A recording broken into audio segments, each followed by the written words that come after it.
বেহাল সুস্বাস্থ্য কেন্দ্রকে গ্রামীণ হাসপাতালে উন্নতির দাবিতে মুখ্যমন্ত্রীর কাছে গণস্বাক্ষর সম্বলিত চিঠি পাঠালেন স্থানীয় বাসিন্দারা। গ্রামীণ হাসপাতালের দাবিতে এবার মুখ্যমন্ত্রীর কাছে গণস্বাক্ষর সম্বলিত দাবিপত্র পাঠালেন তুফানগঞ্জ 1 নম্বর ব্লকের অন্তর্গত বালাপুত গ্রাম পঞ্চায়েতের বাসিন্দারা। তারা জানান, দীর্ঘ 10 বছর ধরে ডাক্তারবিহীন অবস্থায় রয়েছে সুস্বাস্থ্য কেন্দ্র। তাদের অভিযোগ, নামে সুস্বাস্থ্য কেন্দ্র হলেও ঠিক মতন কোনো রকমের পরিষেবা পাওয়া যায় না।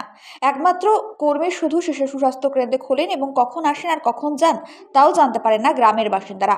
স্থানীয় বাসিন্দা প্রবোধ কুমার রায় সরকার জানান, দীর্ঘদিন থেকে এখানে ডাক্তার আসেন না, শুধুমাত্র একজন স্বাস্থ্যকর্মী আসেন, তিনি কখন আসেন আর কখন যান তা জানা নেই এবং ঠিক মতন পরিষেবাও পাওয়া যায় না। ভারত বাংলাদেশ সীমান্তবর্তী এলাকা হওয়ায় কোনো মুমূর্ষু রোগীকে তুফানগঞ্জ মহকুমা হাসপাতালে আনতে হলে প্রায় 16 কিলোমিটার পথ পাড়ি দিয়ে আনতে হয়। বিশেষ করে প্রসূতি মায়েদের ক্ষেত্রে সমস্যাটা আরও বেশি। এমনও দেখা যায় মাঝ রাস্তায় গাড়ি দিয়ে সন্তান প্রসব করেন মায়েরা।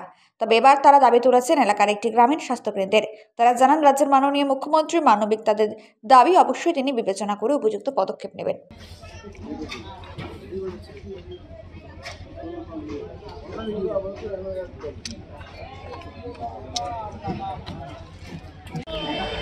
বালাপুত হাসপাতাল সম্পর্কে যে গণস্বাক্ষর কর্মসূচি চলছে, আজ তা ঊর্ধ্বতম কর্তৃপক্ষের কাছে পাঠানো হবে।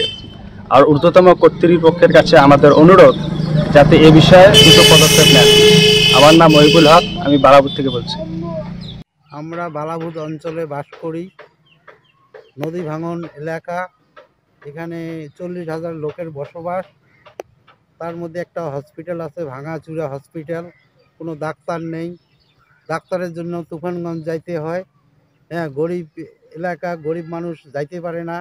আমাদের মমতা ব্যানার্জির কাছে অনুরোধ যাতে বালাপুত অঞ্চলের হসপিটালটা যাতে ভালো হয়, ডাক্তার বসে, মানুষ যেন সুচিকিৎসা পায়, তার জন্য অনুরোধ করছি।